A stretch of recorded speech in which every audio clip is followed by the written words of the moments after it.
Donc moi, je crois fermement que c'est l'enjeu fondamental de notre ère, car c'est une menace sans précédent dans l'histoire de l'humanité. Une menace non pas à la planète, comme les gens le disent, pas la planète, c'est la vie sur Terre, toutes les formes de vie, y compris la nôtre. Car si nous permettons que les choses suivent leur cours actuel, sous le capitalisme, pendant encore des décennies, il y aura un processus de changement climatique accompagné de conséquences dramatiques, non seulement sur la biodiversité, mais sur les conditions de vie elles-mêmes. Et nous savons ce que sont les conséquences du changement climatique. Le niveau de mer plus élevé, ce qui veut dire que potentiellement, dans quelques décennies, les villes de Rio, Amsterdam, Hong Kong, Venise, New York, Shanghai, ces grandes villes dans des zones côtières seront sous l'eau, tout simplement. Et là, avec une accélération de la désertification, les sources d'eau potable s'amenuiseront et risquent de disparaître. Dès que l'on dépasse une montée de la température au-delà de 1,5 % par rapport à l'ère avant-industrielle, cela déclenche un processus de changement climatique accompagné de conséquences dramatiques. Et cela va se produire en 2100. Parfois, les scientifiques et les médias disent « Regardez ce qui va se passer en 2100 ». Non, on parle là des décennies à venir et cela a déjà commencé. Nous voyons déjà les monstrueux feux de forêt à travers le monde. Cela risque d'être multiplié par 4 ou 5 dans les décennies à venir. Donc, ne pensons surtout pas qu'il s'agit d'une menace pour la fin du siècle. Non, c'est dans les prochaines décennies que cela va empirer. C'est pourquoi nous croyons qu'il est urgent d'agir et dès à présent.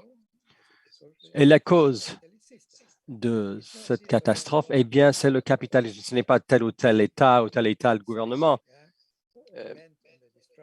Évidemment, il y en a qui sont décidés à détruire la nature, comme Bolsonaro ou Trump ou le Premier ministre australien. Oui, c'est vrai, mais c'est beaucoup plus grave que cela. Ce n'est pas seulement un gouvernement ou un parti politique, c'est un système capitaliste qui ne peut pas survivre sans croissance, sans concurrence, sans accumulation de bénéfices.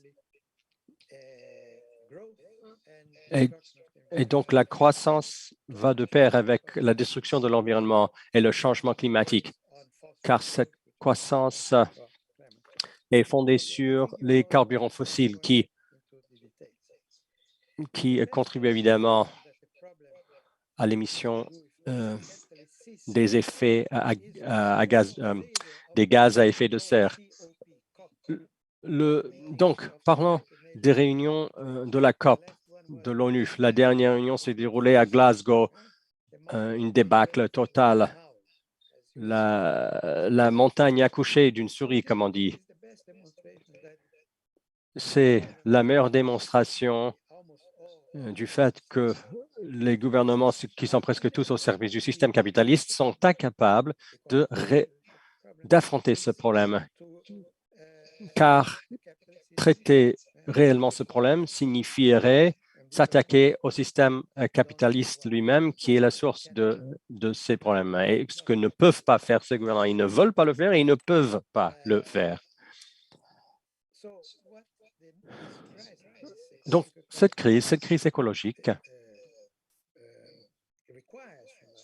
qu'est-ce que cela exige de nous? Cela exige de nous que nous changions notre compréhension de ce qu'est le capitalisme et ce que sera le socialisme. Cela change notre compréhension du capitalisme. Traditionnellement, nous, à la gauche, les marxistes, voyons le capitalisme en tant que système d'exploitation et d'injustice sociale. Et c'est vrai, et c'est pire que jamais sur ces deux fronts. Mais c'est également un système de destruction de la vie humaine, des collectivités et de l'environnement et des équilibres écologiques. C'est donc un système destructeur. Et c'est une observation d'une importance capitale. Mais la crise écologique exige de nous également que nous changions, que nous fassions évoluer notre compréhension du socialisme traditionnel, y compris dans certains écrits de Marx et d'Engels. Il s'agit de modifier, de faire évoluer les rapports de production. Et Engels et même parfois Marx disaient que les rapports de production capitalistes sont devenus des obstacles au libre développement des forces de production. Le développement des forces de production ne peuvent pas se développer car ces forces sont contenues, sont limitées par les rapports de production capitalistes. Donc, il faut révolutionner ce mode de production. Il faut le remplacer la propriété privée, etc. Il faut remplacer cela par l'appropriation sociale des moyens de production. Oui, on est d'accord, mais ce n'est pas assez. Et notre objectif n'est pas de libérer les forces de production créées par le mode d'accumulation capitaliste. Non, le mode de production est capitaliste et il est à l'origine du changement climatique, de la destruction écologique et de cette catastrophe qui se déroule sous nos yeux. Il faut donc pas seulement faire évoluer les rapports de production et remplacer la propriété privée. Au-delà, il faut complètement faire évoluer l'appareil de production. Tout d'abord, ses sources d'énergie, car depuis 2 siècles, le capitalisme est alimenté par les carburants fossiles, charbon, pétrole, gaz. Donc, et ce sont les sources principales du changement climatique. Mais au-delà, c'est tout l'appareil de production et son fonctionnement qui sont complètement soumis à la logique du capitalisme. Marx a écrit sur la Commune de Paris que les travailleurs ne peuvent pas s'approprier pour eux-mêmes l'état de capitalisme pour le mettre à leur service. Il faut le détruire et le remplacer par quelque chose d'autre. Moi, je pense que la même chose s'applique à l'appareil de production. Il faut le renverser et il faut le faire remplacer par une autre logique de production avec de nouvelles sources d'énergie, etc., etc. Donc, il faut faire évoluer notre compréhension du socialisme. C'est pour cela, d'ailleurs, que l'on parle d'écosocialisme. C'est pour cela que le concept même d'écosocialisme implique un changement des rapports de production, de l'appareil de production et aussi dans les modes de consommation qui est complètement faussé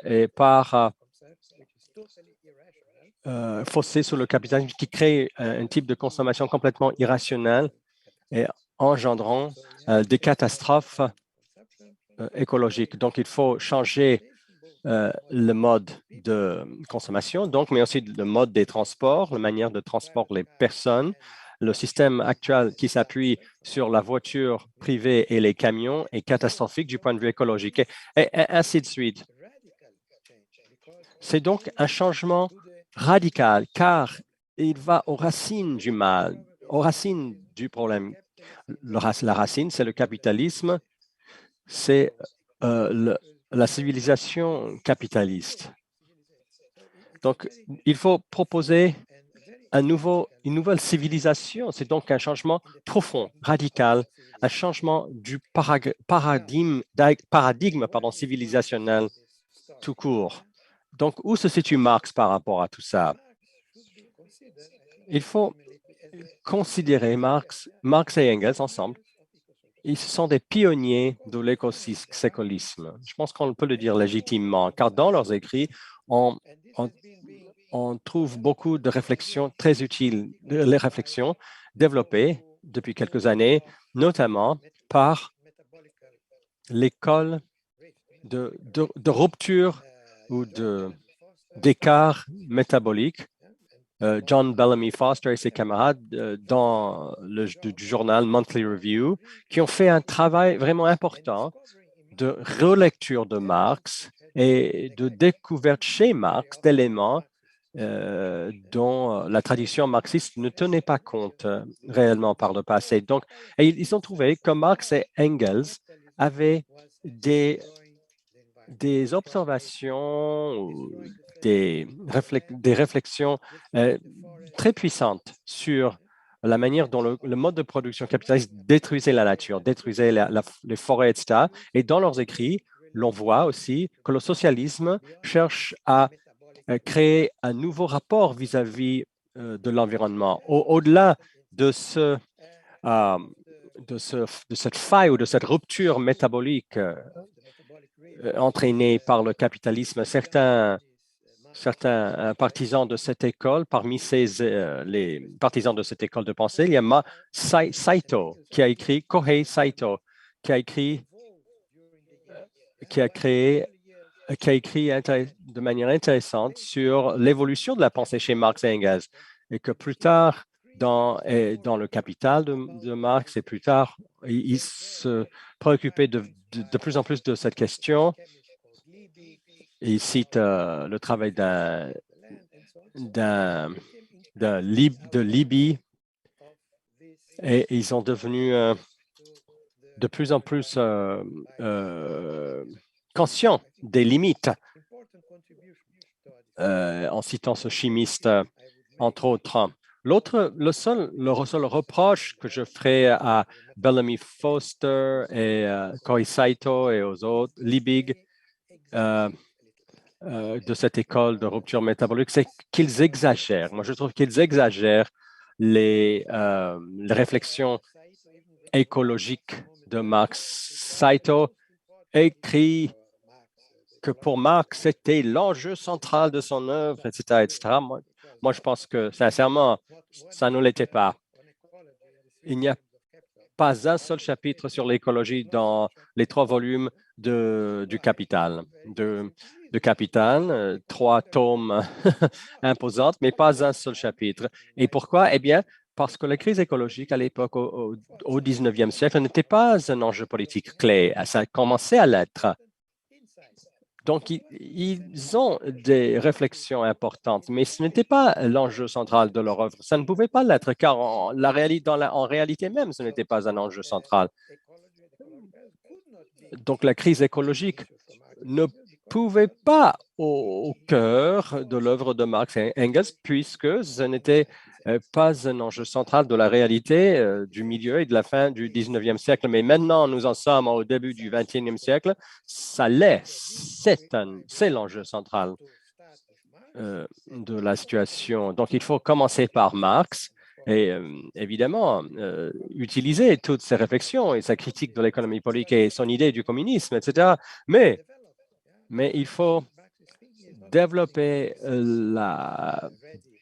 tout cela. La pensée marxiste n'est pas une recette toute faite.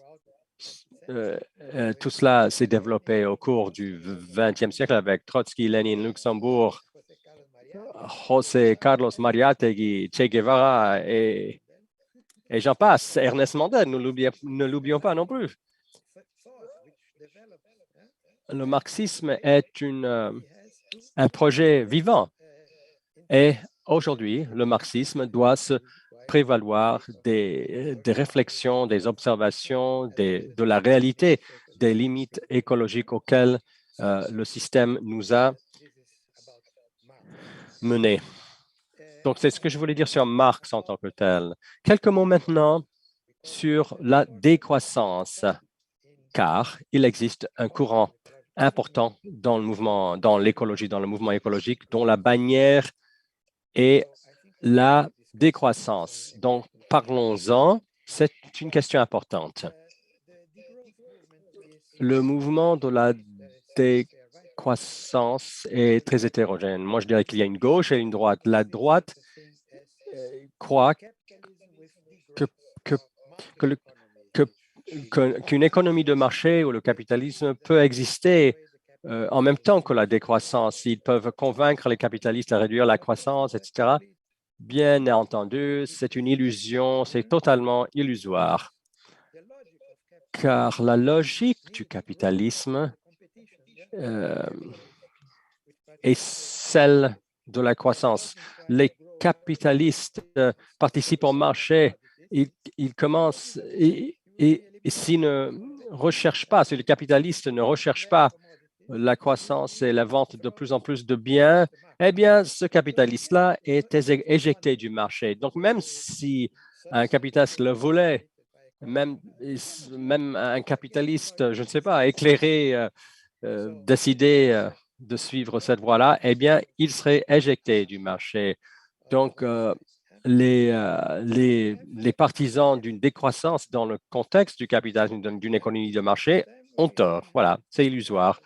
Ensuite, avec les partisans de cette école, mais qui sont de gauche, je pense qu'il peut y avoir un dialogue. Et ils disent que pour euh, résoudre la crise écologique, il faut éliminer le capitalisme. Nous sommes d'accord avec eux. Mais là où nous ne sommes pas d'accord, eh bien, c'est c'est euh, c'est euh, c'est lorsqu'ils affirment que le mode, que la règle principale, la règle d'or régissant le nouveau système sera la décroissance. Eh bien, là-dessus, nous ne sommes pas d'accord. Parce que si l'on pensait rationnellement dans le contexte d'une société post-capitaliste, socialiste, la production, pour certaines formes de production ou d'activité, il ne s'agirait pas d'une décroissance, il s'agit plutôt de la disparition. Nous ne voulons pas produire des sous-marins nucléaires, par exemple. Etc. We don't want advertisement. We don't need that. Capitalism needs les réacteurs nucléaires ou la publicité est complètement irrationnelle, complètement absurde. Nous n'avons pas besoin de cela, de cette publicité. Informer les consommateurs, c'est une autre question, mais la publicité, c'est complètement nocif. Et le volume énorme de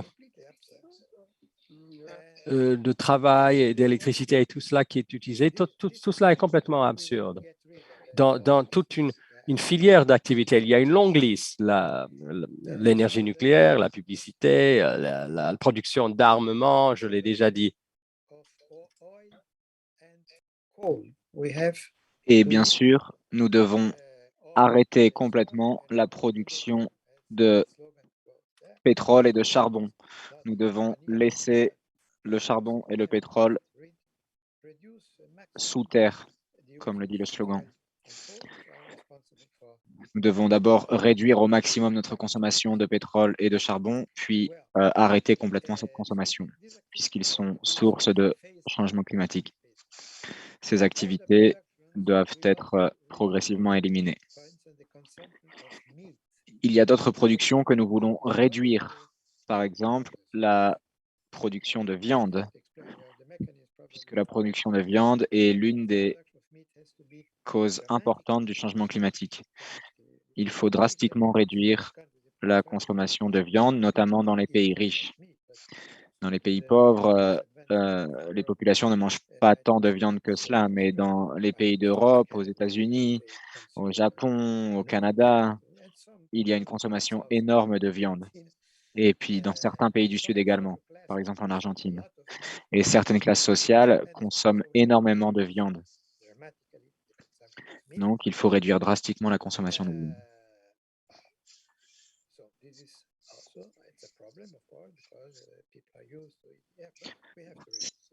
Bien sûr, ça ne va pas être facile puisque les gens ont l'habitude de consommer de la viande, mais il va falloir réduire. Il ne va pas falloir éliminer la viande, il va falloir la réduire. Il en va de même avec l'utilisation de la voiture, des voitures individuelles. Il va falloir réduire cette utilisation. Il va falloir changer ce système complètement absurde de transport individuel. Il ne faut pas l'éliminer complètement, mais il faut la réduire, etc., etc. Il y a donc certains éléments qui devront réduire, d'autres éléments qui devront être éliminés complètement. Et puis, il y a d'autres choses encore qui doivent croître. Par exemple, l'agriculture biologique. Nous voulons éliminer, bien sûr, l'agriculture industrielle à base de pesticides, etc. Mais nous voulons promouvoir l'agriculture biologique, qui aujourd'hui ne représente qu'une petite partie de l'agriculture et qui doit grandir. Nous voulons également augmenter la production d'énergie renouvelable, basée sur le soleil, le vent, l'eau. La production de ces énergies doit croître. Et nous voulons également la croissance de services publics tels que l'enseignement, la santé, etc. Donc, certaines choses doivent réduire, certaines choses doivent disparaître et d'autres doivent croître. Il y a des distinctions qualitatives à apporter selon les secteurs dont nous discutons. Bon, qui doit décider de ce qui doit décroître, ce qui doit être éliminé et ce qui doit croître? Est-ce que c'est le marché? Non, certainement pas. Le marché est aveugle, il est contrôlé par les grandes banques, les capitaux, etc. Donc ça ne va pas. Le marché est contrôlé par ceux qui possèdent le plus d'argent. Donc non, on ne peut pas laisser ce choix aux mains du marché. Et on ne peut pas non plus laisser cette décision aux mains d'un bureau politique. Nous croyons en la planification écologique démocratique. Cela signifie que les populations elles-mêmes pourront décider des priorités, de ce dont nous avons besoin. Nous avons besoin de nourriture, nous avons besoin d'eau, nous avons besoin de systèmes sanitaires de base, nous avons besoin d'écoles, nous avons besoin d'hôpitaux, etc. Les populations elles-mêmes décideront de ce qui devrait être produit, de la façon dont les biens devraient être distribués, de la destination des investissements, etc. Les décisions économiques de base devront être faites par les populations elles-mêmes sur base de leurs besoins réels et en respectant l'environnement, en respectant les équilibres des écosystèmes. Ce sont les critères de base de la planification écologique démocratique. Maintenant, comment pouvons-nous nous assurer que les populations feront les bonnes décisions? Nous ne pouvons pas nous en assurer. Il pourra y avoir de mauvaises décisions, mais une telle planification est préférable à toute autre forme. Nous ne pouvons pas laisser les décisions dans les mains de bureaucratie ou de scientifiques. Les seuls acteurs qui peuvent prendre de bonnes décisions sont les populations elles-mêmes, même si parfois elles prendront de mauvaises décisions. Les populations décideront de ce que sont leurs besoins réels. Et nous croyons qu'une fois que nous aurons supprimé la publicité, les populations pourront déterminer leurs besoins réels. Si l'on supprimait la publicité pour Coca-Cola, sans doute que dans 10 ans, les populations auront oublié leur besoin, entre guillemets, de boire du Coca-Cola. Nous avons besoin de croire en la rationalité écologique démocratique des populations.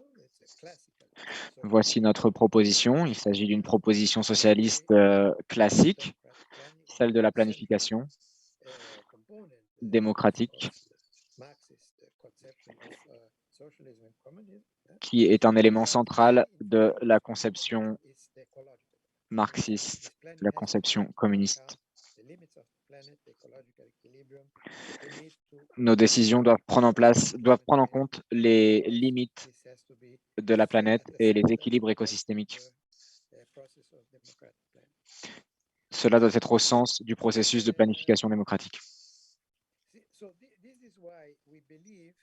C'est pourquoi This is why we call ourselves eco-socialists. nous nous décrivons comme écosocialistes.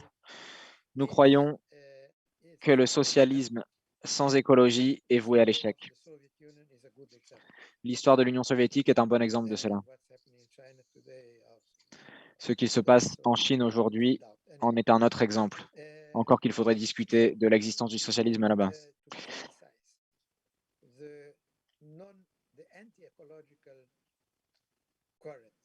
Nous devons critiquer les courants anti-écologiques du socialisme du XXe siècle, qu'il s'agisse du stalinisme ou de la social-démocratie.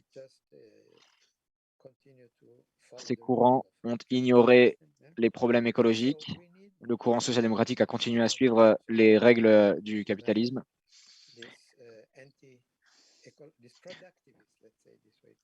Nous devons donc définir l'écosocialisme qui ne peut pas être donc un socialisme productiviste, qu'il soit stalinien ou social-démocrate. Nous disons donc que le socialisme sans l'écologie est voué à l'échec. En même temps, l'écologie sans socialisme, l'écologie de marché, est également vouée à l'échec. On a pu voir toutes sortes de partis verts participer à des gouvernements, etc. Et bien sûr, s'ils respectent les règles du marché, ils ne peuvent pas faire face aux problèmes écologiques, puisque ces problèmes sont liés au système capitaliste. Donc, nous critiquons l'écologie de marché et l'écologie non socialiste. Dans le même temps, il s'agit d'un défi pour nous. Nous devons convaincre nos camarades militants, militantes, dans la gauche et dans le mouvement écologique. Nous devons les convaincre que l'écosocialisme est l'alternative dont nous avons besoin, que le socialisme sans écologie ou que l'écologie sans socialisme sont voués à l'échec. Nous devons faire un travail de débat et de persuasion avec nos camarades dans les mouvements sociaux. Nous devons contribuer au développement d'une double conscientisation. Nous devons conscientiser sur le besoin de l'écologie et du socialisme, les deux en même temps. Alors, l'écosocialisme ne pourra pas être mis en œuvre du jour au lendemain. Nous devons commencer dès aujourd'hui à travers des luttes concrètes. C'est le seul espoir que nous avons pour arriver peut-être un jour, sans aucune certitude, à une transition écologique. Le développement de luttes écologiques est quelque chose de primordial.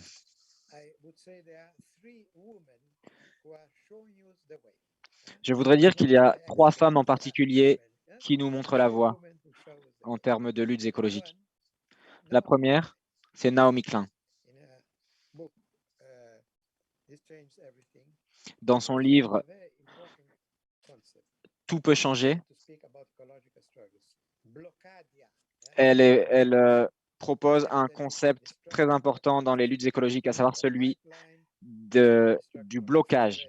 Le blocage des grands projets anti-écologiques, qu'il s'agisse de pipelines, de projets polluants de l'eau, de déforestation, etc. Ces projets sont menés partout, tout le temps, au Canada, aux États-Unis, en Amérique latine, en Europe.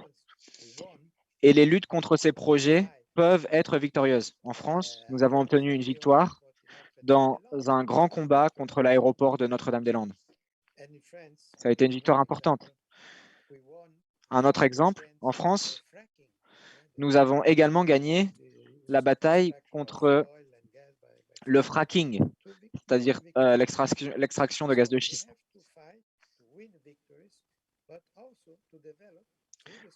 Nous devons, à travers nos luttes, engranger des victoires, mais aussi, avant tout, développer la conscience.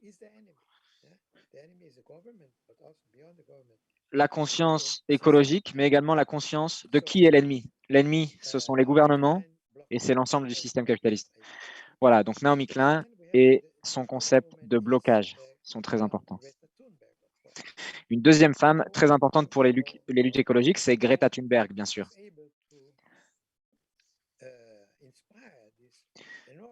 qui a su inspirer cette gigantesque mobilisation de la jeunesse dans le monde entier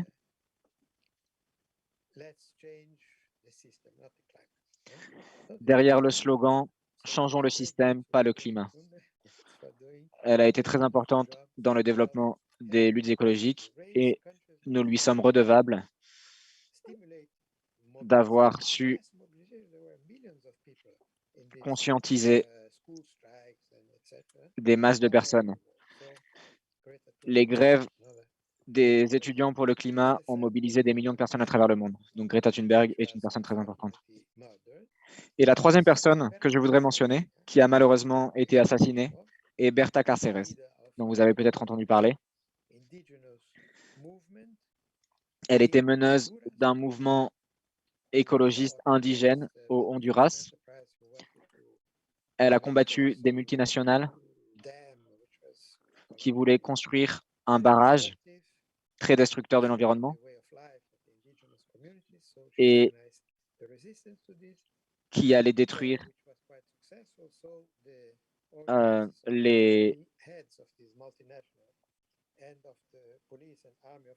les moyens de vie de populations entières. Elle a été assassinée par les forces de répression du Honduras. Donc Berta Cáceres est également une figure très importante pour les luttes écologistes. Il faut reconnaître d'ailleurs que les populations indigènes, les peuples indigènes sont à l'avant-garde de la résistance contre la destruction écologique, en défense de leurs forêts, de leurs terres, de leurs eaux, contre la pollution par les activités minières, contre la destruction par l'agrobusiness, par l'élevage de bétail, etc. Les populations indigènes sont en première ligne dans la défense de l'environnement contre la destruction capitaliste. Et beaucoup de ces militants indigènes sont assassinés, comme ça a été le cas de Berta Cáceres. Ces trois femmes, donc, nous montrent la voie. Et ce n'est pas un hasard si elles sont toutes les trois des femmes, puisque les femmes également sont en première ligne de ces luttes et mouvements écologiques. Bien sûr, ces luttes sont un point de départ important. Mais ce dont nous avons besoin, c'est que ces luttes se développent, grandissent et se transforment en un processus anticapitaliste et un processus éco-socialiste.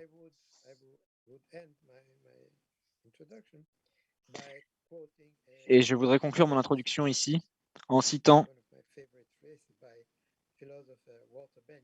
une phrase de l'une de mes figures préférées, le philosophe Walter Benjamin, marxiste juif allemand tué par le fascisme, qui a écrit, en référence à Marx, il a écrit « Marx disait que les révolutions sont la locomotive de l'histoire, mais peut-être que les choses sont un peu différentes. Peut-être que les révolutions sont l'humanité tirant le frein d'urgence visant à arrêter le train. » Et je pense que c'est exactement la situation dans laquelle nous nous trouvons aujourd'hui. Nous sommes toutes et tous passagers et passagères d'un train qui court au suicide, le train de la civilisation capitaliste occidentale moderne. Ce train avance à vitesse très rapide vers l'abysse du changement climatique et de la destruction environnementale. Notre tâche est d'arrêter ce train et d'emprunter une bifurcation. C'est tout. Je vous remercie.